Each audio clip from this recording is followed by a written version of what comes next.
Hello, everyone. A very warm welcome to another exciting episode of Psychology Talks. And today we're going to discuss what is critical thinking and how we can develop critical thinking. And most importantly, why it is important. According to Harvard Business Review study, 61% of executives believe that critical thinking is the most important skill for business leaders. So, what is critical thinking and why it is important?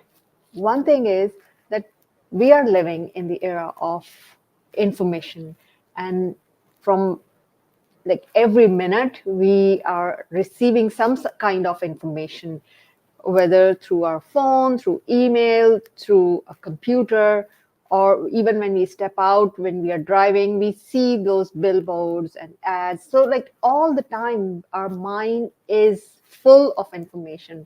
And when we receive such abundance of information, our mind kinds of gets numbed and we start taking information at its face value. Here the danger lies that when we start taking all the information at the face value, then we are at the risk of taking wrong decision or wrong step. So that's why it's important to know our what are we going to take what decision we are going to take and why we are going to take. So we are able to take informed decision, and that's why I'm so thrilled to have our guest today, Bret Packard. He is the proponent of critical thinking, and if you've been following him on the LinkedIn, he speaks a lot about critical thinking and how we can stay away from hypocrites, how we can stay away from dangers by using critical thinking.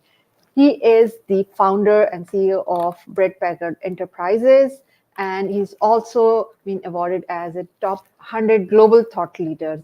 And he has the experience of 30 years when like he has traveled 30 countries and he has a vast experience of diverse of handling diverse people, diverse culture. So today we're going to gain wisdom and experience from Bret Packard. So let's welcome Bret. Hello, Bret. Thank you so much for joining us today. You are one of my favorite LinkedIn personalities. I really look forward to your posts. Sometimes LinkedIn doesn't show me in the feed, so I miss your post, but I really look forward to it. I learn a lot from your posts. Well, thank you, Ambreen. I appreciate that. Thank you for inviting me again to appear on your Yes. program. I love this series that you do. It's an important part of my learning library, as you know, and I've even had you onto my clinical series as well. You and your son Zaraib to talk about his book and which is full of ideas on how to transform education and make learning fun for kids. And I just love your content, love your stuff. And yeah, I mean, I really happy to be here and dive into this topic that I'm quite passionate about. Yeah, thank you so much for joining us. Yes, it's a second time, so it's an honor to have you again on my show. So yeah, I gave a very little like brief introduction about you. So I know you're on the show second time, but let's give us a little bit more introduction about yourself. That from where you started and what was your experience, especially like you have traveled 30 countries and managed different cultures. So tell us a bit more about it. Sure. Just to make a long story short, 30 years working across 30 countries, starting in North America in the U.S., which is where I'm from originally, and then spent significant time in Asia Pacific, working across 12 countries there. Lived in Singapore 3 times, lived in Tokyo, Japan for 6 years, then spent a few years actually in Europe, based in the UK.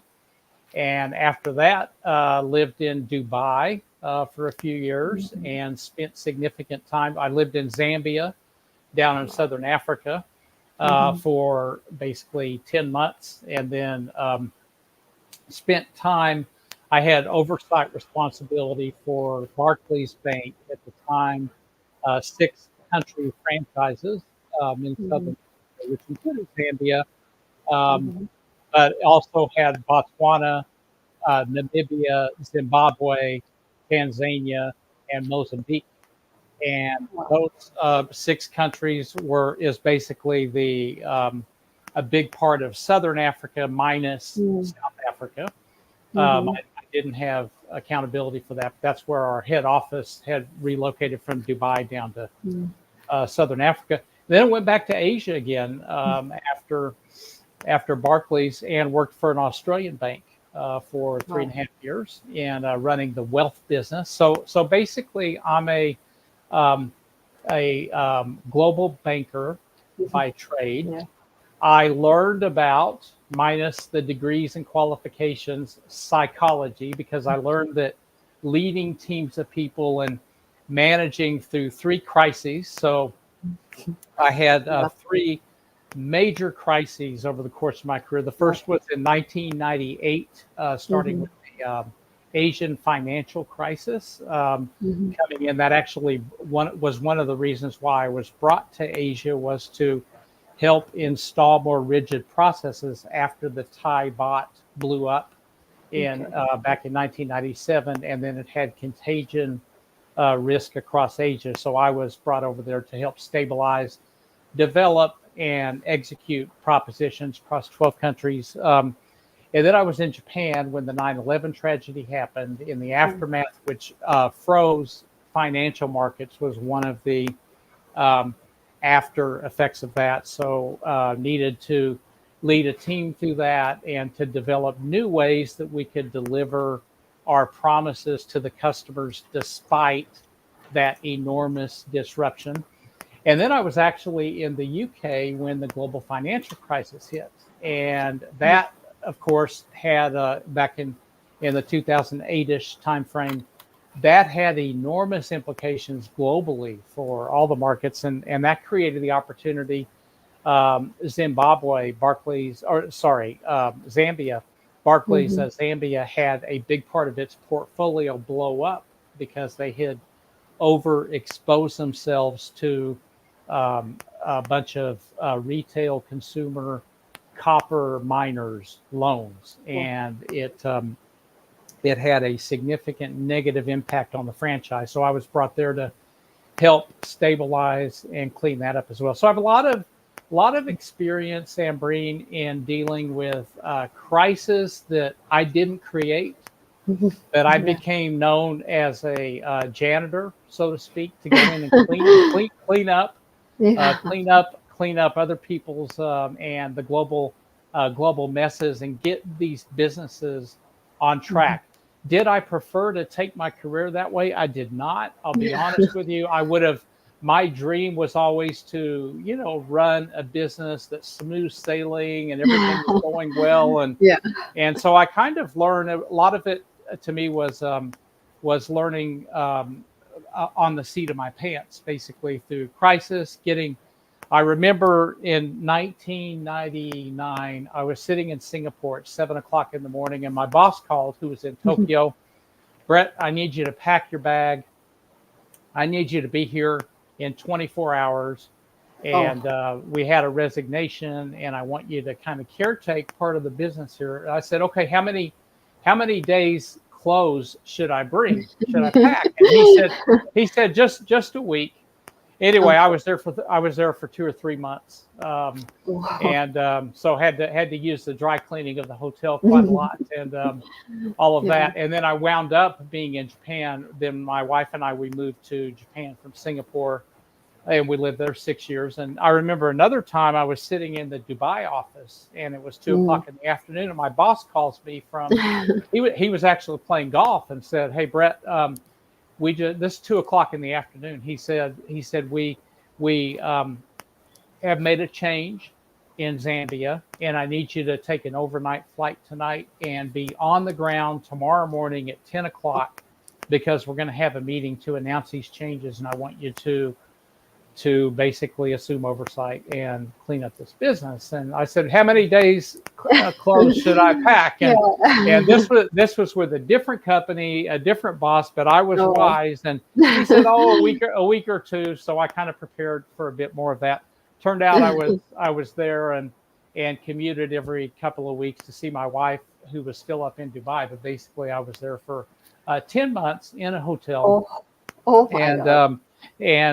Basically, that was one of the best experiences I ever had, was working with the Zambians in that business. And so a lot of that's my experience. So, Ambreen, I know we're going to talk about critical thinking, but when people deal with me, they need to understand that I throw out the playbooks. So the playbooks that are written, the textbooks that are written, I learned in the real world that the stuff that I talk about, which, by the way, comes from 89 different handwritten journals that I kept over roughly a 30-year period, daily journals recording things. That's what I post about on LinkedIn. These are real experiences that I had, and you can't find those in a book anywhere. So I throw out the textbooks, and basically I have a we'll talk a bit more about this in a minute, but critical thinking is a vital part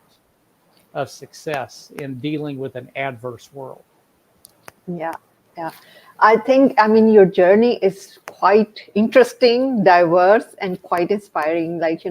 And I think you did not only manage the crisis of the companies, you also manage your own crisis. If someone asked you to move to the other country for 2 weeks and you end up spending 10 months, I'm sure that it's a personal crisis as well. So I think these circumstances teach us more than we learn from the textbooks. So, and that's why I find your content and your talks way more inspiring and way more practical than any other people, because you talk what is going on in the world instead of just sharing maybe from reading somewhere, or just gathering knowledge from here and there. So anyways, we want to talk about this critical thinking, because this is, I know this is your passion, and I also want to like to talk about it. So if I start my discussion, so just tell us that what exactly is critical thinking. Yeah, so I try to explain this as best I could, but I'd like to draw some context, because there's not a black and white answer to this, because the world is not black and white. The world is a bunch of imperfections, and we as humans, as you know, I mean, you're a psychology expert, so you know good and well that nobody's perfect, and I'm probably the furthest thing from perfect, but I'm human, I'm authentic, and I understand that every other human is authentic. They have the capability to be authentic. Whether or not they choose to embrace that is a personal choice. But let me answer your question by drawing a little bit of context here around what it is. I believe what I've learned in my life, I'm 60 years old. What I've learned over that 60 years, including 30 years working in the corporate world around the world, and then 30 years being a baby, growing up, and now sitting in corporate retirement, running Bret Packard Enterprises. What I've learned when you add it all up is that I've chosen to live uniquely. And to me, living uniquely means living the way that I want to live, doing what I want to do, when I want to do it, because I want to. Okay. And that gives me peace of mind. So, and I believe that every human being should live uniquely, which is why I don't believe people that want to go with the crowd and people that want to just do what everybody else is doing, because I think that they are converting their life from a human being to a squirrel. Squirrels are very good at every summer, my wife and I, we spent a few years back in Nebraska a couple years ago caretaking for her parents. And I would observe these squirrels in the afternoons. They were so busy taking the nuts and burying the nuts in the yard so that they would have food in the winter. They're very good at preparing for that. And then guess what? They survive, right? Yeah. The squirrels survive. And guess what they do next year? They do the same thing. Yeah. And they're very good at it. So they just survive. But the squirrel is incapable of growing, just like a flower is incapable of not blooming, assuming an extracurricular event. They have no choice. A squirrel has no choice but then to survive. A flower has no choice but to bloom, right? A human being has a choice. And the great news is we can choose to be a squirrel and just survive. We can choose to be a flower and to bloom. Or we can choose to live the way we want to live and do more than just survive, right? So we can basically go out there and dream and make that dream happen. We can go out there and decide to destroy our life and destroy other lives if we'd like to. We can choose to help make our world, our family's world, and the total world a better place to do our part, even though we may not be able to influence all of that, right? We can, and you talk about this in one of your excellent books that you spent 20 years writing, right? Yeah. That as a human being, we can make these conscious choices to do more than survive. So that is the reason why I am so passionate about living uniquely, living the way I want to. Now, having said that, Ambreen, it's important to live uniquely, even though we as a human can make that choice. To truly live that way, we have to perform. And the reason we have to perform at whatever it is we're doing is that performance equates to freedom. And once we have freedom, then we can live uniquely. Okay? So to live uniquely, we need to have the freedom to do that. But freedom is something that you've got to, as an individual, fight for, because you're not going to get it just by sitting on your rear end every day, scrolling Instagram and wishing and looking at all these other people, and then you want to go out and be like them. Okay, that's not going to give you, you're not going to be able to earn money to pay your bills. You're not going to be able to send your kids to the school you want to. There's so many things that way you're not going to be able to enjoy. So that freedom is important. So, and a lot of people don't want to hear this, okay? But freedom is not a right that everybody has. It's something you've got to fight for, okay? And my way of fighting for that is performance. And that means that I believe that giving somebody a trophy for just showing up is not real world. It's a falsehood that's out there. A trophy is something that you earn, okay, in the real world by performing, okay? And then that trophy, the ultimate trophy to me is freedom, right? So now for the performance formula, then I'm going to get to your question here, because I think it's important to understand this. Otherwise, what I'm saying here will be a bunch of gibberish. So the performance formula, hard work, this is what I've learned. Hard work plus attitude minus hypocrisy equals performance. Now, for many years, okay, I thought that attitude and hard work equals performance. I thought that was the formula. Yeah. So I worked that formula. I had a great attitude. I was young. I rose up quickly, and I worked hard. Nobody worked harder than me. And then one day in London, 2006, I hit a brick wall. And I won't get into that story, but I hit a brick wall with my job that I had resigned from a company after 19 years to take a new opportunity, and I hit a brick wall. It wasn't working. Okay. And so I had to learn to unlearn certain things. And I'll talk more about that in a moment. But Yeah. hard work and attitude doesn't get you there, folks. Okay.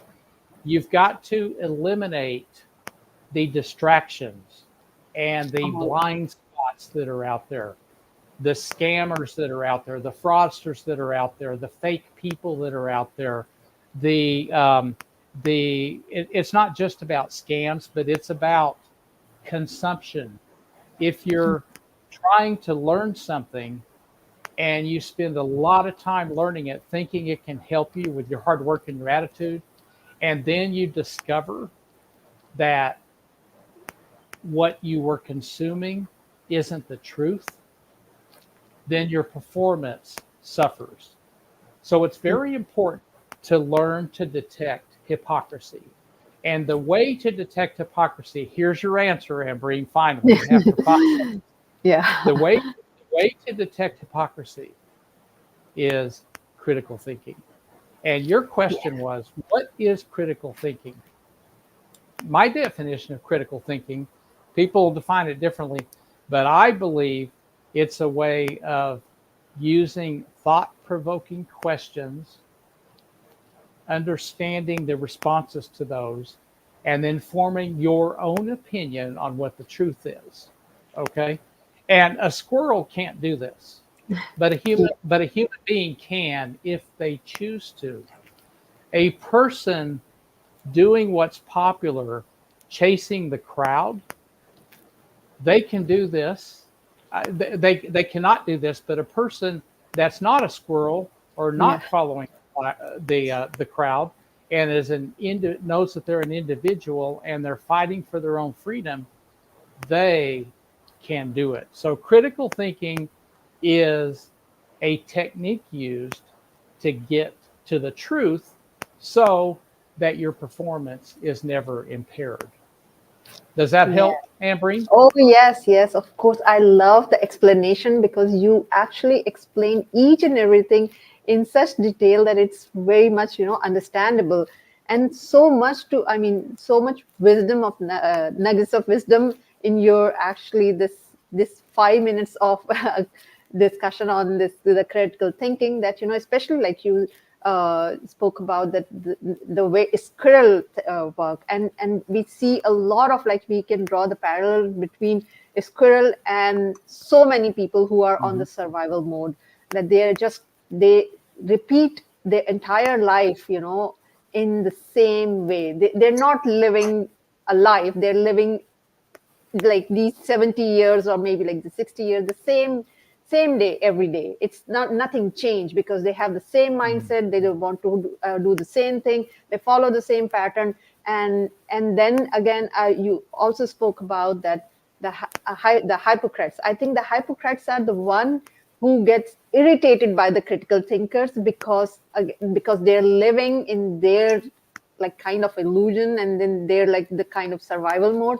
And somebody, when they try to just say that this is an illusion, they just don't want to take it.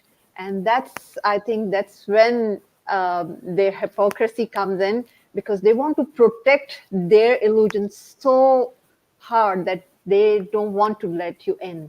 So I want to ask that I know that you mentioned that we need to use the critical thinking to detect hypocrites, but how we can actually detect hypocrites and how we can save ourselves from these, because they are kind of a parasites, They are. they will suck your blood and they will leave you without anything, and you will just end up saying, oh my god, what has happened to me? So how it's very important to keep ourselves away from them. So what do you think, how we can do that? That's right. And step one is realizing the following truth. And that is, you cannot change a hypocrite. So number one, don't even spend any energy trying to change them into a good person. Yes. Because it's not going to happen. Yeah. Yeah. This stuff that you hear about there, be kind to everybody, all of this stuff. A lot of times, Ambreen, and I'm not saying in all cases, okay, and I'm mindful that we have a lot of very kind people watching this right now, but the people that typically preach to all of us to be kind are typically unkind. Yes. And what they're doing is that they're projecting something out there.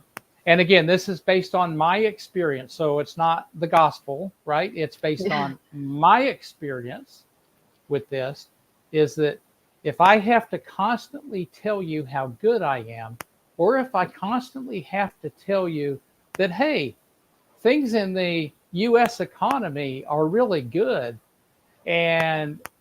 but yet you're actually experiencing something. This is going on in the US right now because it's an election year. Everything's political. Yeah. So what's happening is that you've got the government saying, hey, things are going great. But you've got people saying, yeah, but the price of eggs are up 30%. My electric bill is up 65%, which is the case in my household. And the price of gasoline is more than double what it was a few years ago. So you tell me that things are great and that I've got it wrong. Okay, that's hypocritical because they're wanting something and they're wanting to lure you into something. Now that's a political example. There's many more examples in corporate life for scammers that are out there as well. And I'll give you an example of one. Somebody that promises you a shortcut to stardom, a shortcut to success over something. I mean, you invested 20 years in writing your book. And there was a reason for that. But somebody that tells you, if you do these 8 things, I can turn you into an overnight success. That's an immediate, I'm not going to say it's a red flag, but that's a yellow flag that maybe you should look a little bit more into that person and see where they're coming from, to check them out. Okay. Yeah. Another example would be if the media really props somebody up, and I'll give you an example. About a year or so ago, a couple years ago, the media was portraying this character named Sam Bateman-Fried, SBF, who was he's in jail now. Okay. Oh, okay. And he's in jail for fraud. Another person is Elizabeth Holmes, who was a person that promised that she had a product that you could take a prick of blood and they could give you a full blood panel. These things as well. It turned out that, as determined not by Bret, but by a court of law, that they were both scams. But the media portrayed these people, portrayed Sam Bankman-Fried, as an example, as the next Warren Buffett. Oh. Now, Warren Buffett has been around for decades and decades and decades, and he's basically he runs Berkshire Hathaway, and he's one of the world's richest men, people. And so what happened was that the media propped up this guy that was in charge of FTX as the next Warren Buffett. But guess what? After a couple of years, the guy's in jail.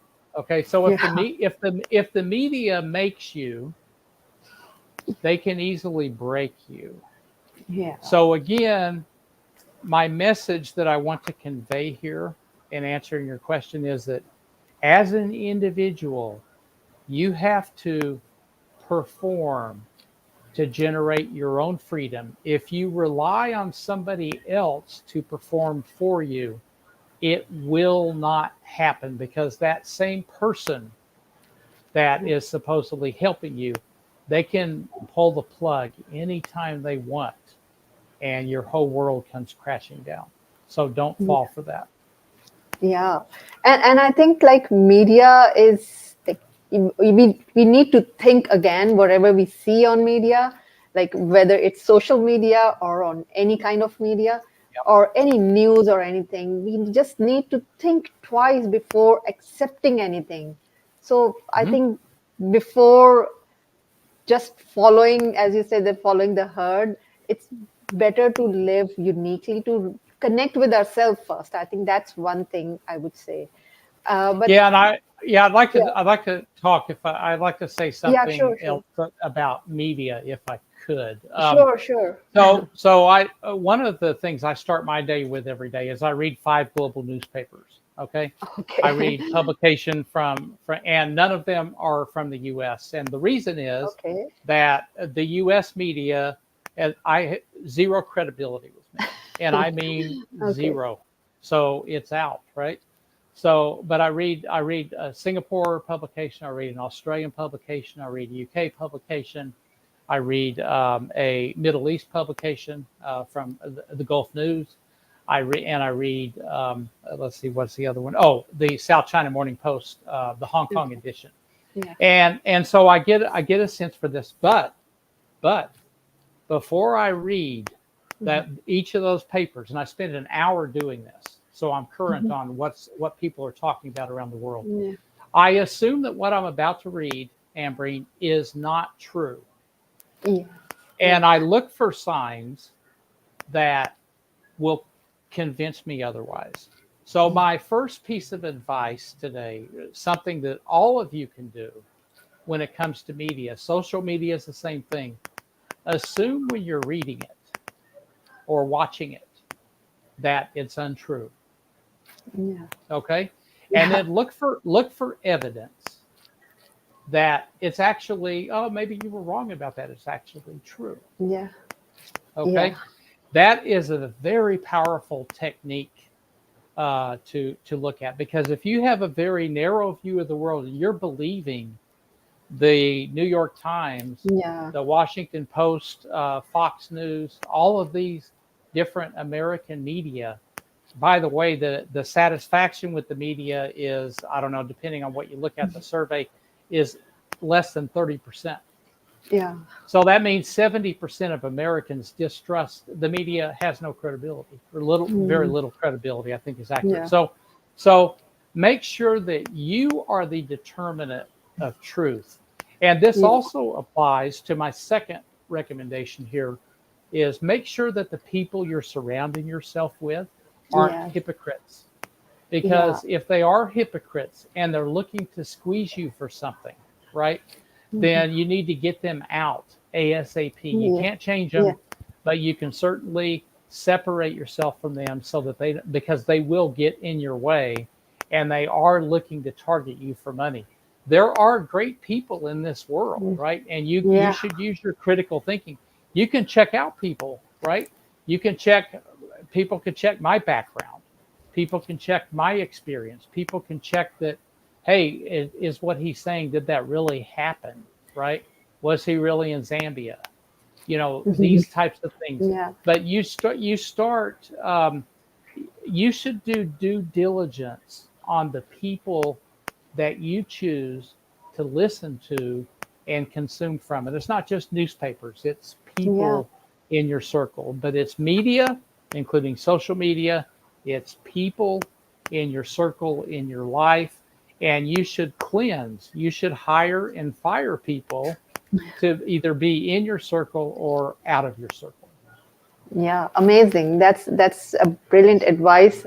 I think, especially when we are consuming media, we should be like more than cautious to be that to consume what we are actually reading, because like it's not like whatever we consume we become at the end, because if we keep on like seeing things and we start believing in, and then their reality becomes our reality.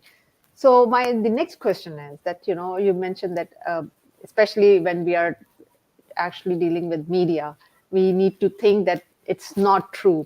But what about when we are dealing with the people? How we can actually practice critical thinking in like everyday life, especially when we are dealing with the people? Yeah, and I think what a lot of this happens is understanding that what you want to do is you want to look for evidence that that Yeah, person that you're dealing with is authentic, right? yeah, And this becomes especially important with AI coming up, Yes, right? AI yes, coming on board, because the amount of noise around hypocrites is going to become even greater with AI, because there's a lot of falsehoods out there. So I think tip number one is to look into the person through some independent sources. Um, and it's easy with, you've got LinkedIn, there's all sorts of stuff out there that you can now check people out. So make sure that you're dealing with people who, if somebody, for example, somebody in your real life tells you something, um, check it out.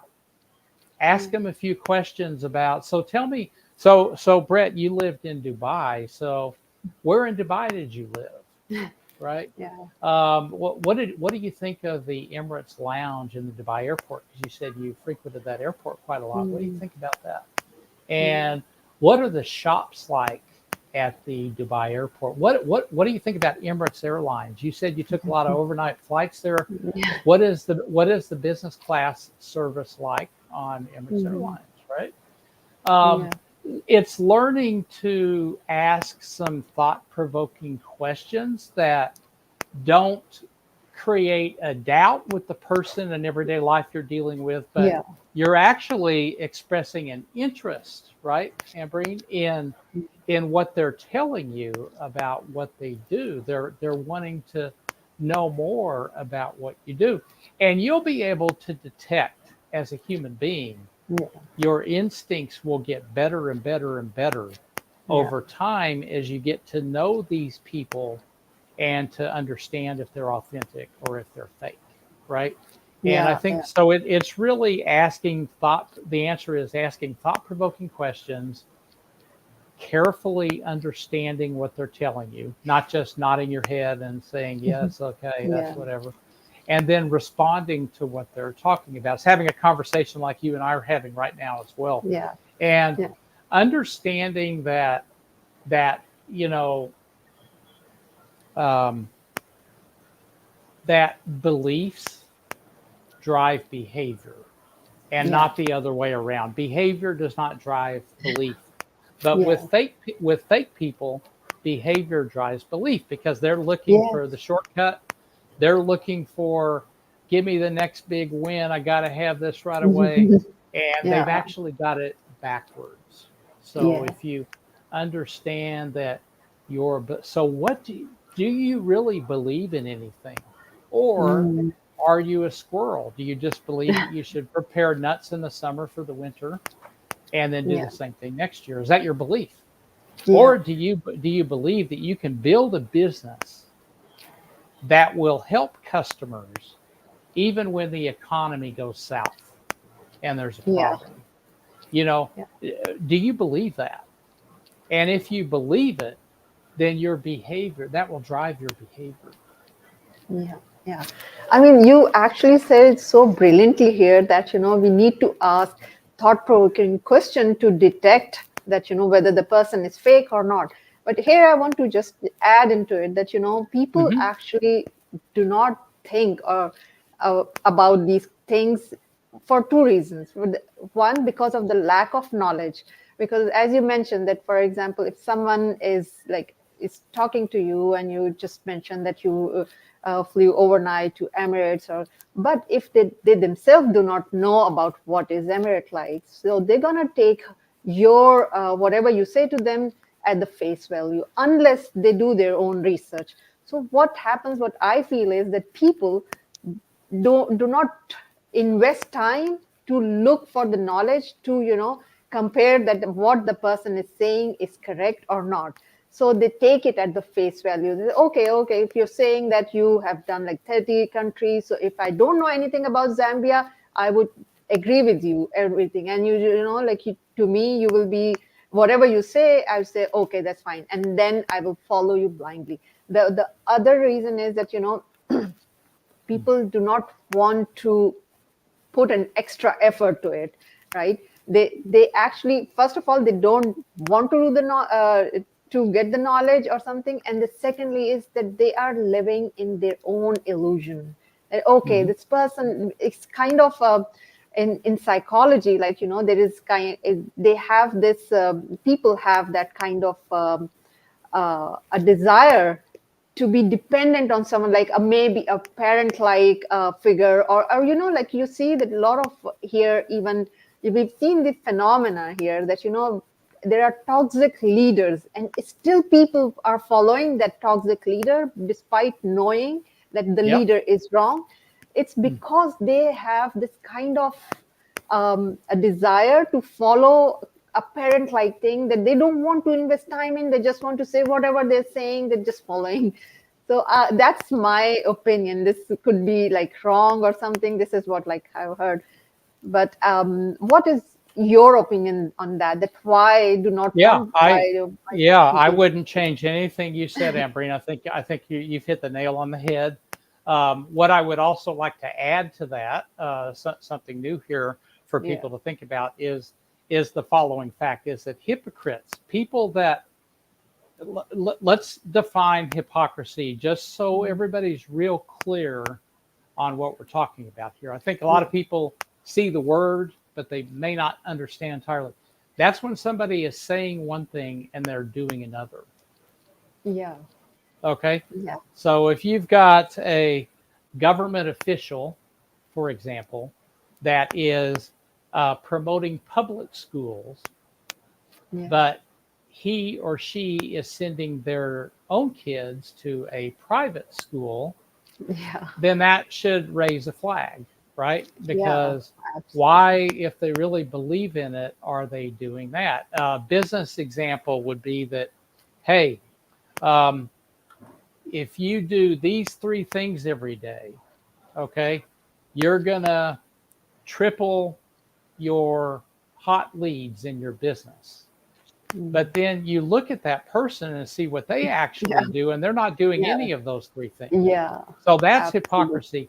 And here's the message with that definition I want to point out: hypocrites are incredibly arrogant, and Yeah. that should make your blood boil. Yes. Okay. And that blood boiling should be enough for you to do whatever is necessary to get them out of your circle, Yeah. because you fall for what they're talking about. You believe them. They're laughing behind your back at you. Yeah. And they're also they usually have a monetary objective Mm. behind their motivation. So they're arrogant. They believe that they don't need to do what they're telling you to do, which really boils down to, what do they want? They want control Yeah. over how you live. And that's why I'm so passionate about the topic today and Yeah. living uniquely, is that what the hypocrite wants is polar opposite of living uniquely. They want to live uniquely, but they don't Yeah. want you to. Yeah. Yeah, that's true. I know we can actually talk about it for like for hours, because I know it's your passionate, you are passionate about it, and I love to learn more about this from you. But time doesn't allow us, and we are actually reaching to the end of the show. So before I actually close the show, what one advice would you like to give to our audience today to develop the critical thinking? Yeah, I think if there's one piece of advice, is I'd like for everybody to think about: you need to learn to unlearn your daily habits, right? Hmm. And because if you're conscious about those, after 2 weeks, 30 days, you'll start to change. You'll either solidify what you believe in, or Hmm. you will formulate new beliefs. And then you can trust that those beliefs will guide your behavior. Yeah. Don't get on social media. Don't meet somebody in real life and say, I want to be just like them. Yeah. Because what will happen is that you'll reach a point where that just doesn't work. Yeah. And you want the ability, so learn to unlearn so that you can confirm your own beliefs, right? Because there's a Yeah. lot of people, by the way, Ambreen, they don't know what they believe. They don't believe in anything. Yes, So yes, they just go whichever way the wind's blowing, right? Whatever's popular and yes, all of this stuff, as well. And they don't know which way's up, which way's down. So yeah, I think that's the important thing. And lastly, I would encourage everybody, it's a great life if you can live uniquely. yeah, But understand that you've got to earn it through performance. And I yeah. talked about the formula. And if you Mhm. work this formula in your own way, okay, you can live, you'll perform. You'll have Yeah, enough money, okay? You may not be a billionaire, but that's not your goal of living uniquely. That's a yeah, different objective if you want to be a billionaire. absolutely. But you'll have enough, and if you run out, you'll be able to make it again, right? To live uniquely, you perform hard work, attitude, detect hypocrisy through critical thinking. That's Yeah, what I'd like to do for people. yeah, amazing, amazing. I love that advice because, like, finding out our uniqueness is something that everyone should have that goal because otherwise, as I actually say to a lot of people that if it comes with also with the purpose, finding out the purpose, and if we don't know what our purpose is, we don't know what is our uniqueness, then I Yeah. feel that we are living life quite randomly. Like one day we do go somewhere and the other day we go to the other direction. So it's very, very important to know who you are and then find your purpose and have your some direction of the like that comes from the inner self instead of like outer self. So Yeah, and anyways, thank you've got to learn to unlearn yes, your habits because your absolutely. habits dictate your choices, habits, discipline, however, whatever you want to call it. They dictate how you live your life. So unless you can learn to unlearn those, then you Yeah. won't be able to see out of the smoke. Yeah, absolutely. Yeah. And these habits, I think, like whatever we want to achieve, the vision for the long term, it happens in the present moment. I would say, whatever we are doing now decides our future. Like if we keep on doing like if like people keep on spending time on the Netflix and all those dramas, and then they want to achieve those big goals, and I'm sorry to break their illusion that it's not going to happen if they keep on following the same routine, same habits, same way of living their lives. So Yeah. change habits, like in change happens in the present moment. If we decide to do that action now, only then it will happen. So anyways, Yeah, I thank you mean, so much. Yeah. there's nothing wrong with watching Netflix as entertainment with the Yeah. family. But if anybody watching this could tell me that how binge watching Netflix will help improve your performance, please let me know. Yeah. Yeah, yeah, that's a very good question. Actually, I've never found anyone who has just improved their performance by watching, like, especially binge watching Netflix, who spend like, who spend their entire nights for like spending their nights for like watching those series of after series. So, anyways, thank you so much. I know there are lots of people actually join on LinkedIn and they were actually commenting on it, but somehow I'm unable to get their comments on this StreamYard. So I will get back to all of the comments who have posted on this the live stream after this stream. So thanks a lot for all those who joined today and shared their comments. Yes. And most of all, thanks a lot, Brett. I know it. I can go on and on because your wisdom is so exceptional, and I learned seriously a lot from your post contents, from discussions, from your live streams. Most of the time, like sometimes LinkedIn doesn't show your post in my feed, so I miss your post. But then whenever I see a post, I actually make a point that I listen to it. So thanks a lot for Right. sharing your wisdom and whatever you're doing, especially to let people know that how they can use their critical thinking. It's very important. I think it is one of the most important thing people can do in their lives. So thank Yep. you so Agreed. much for whatever you're doing, for everything you're doing. Sorry. So thank Thank you, you. Ambreen. Thank you all for watching. Thank you.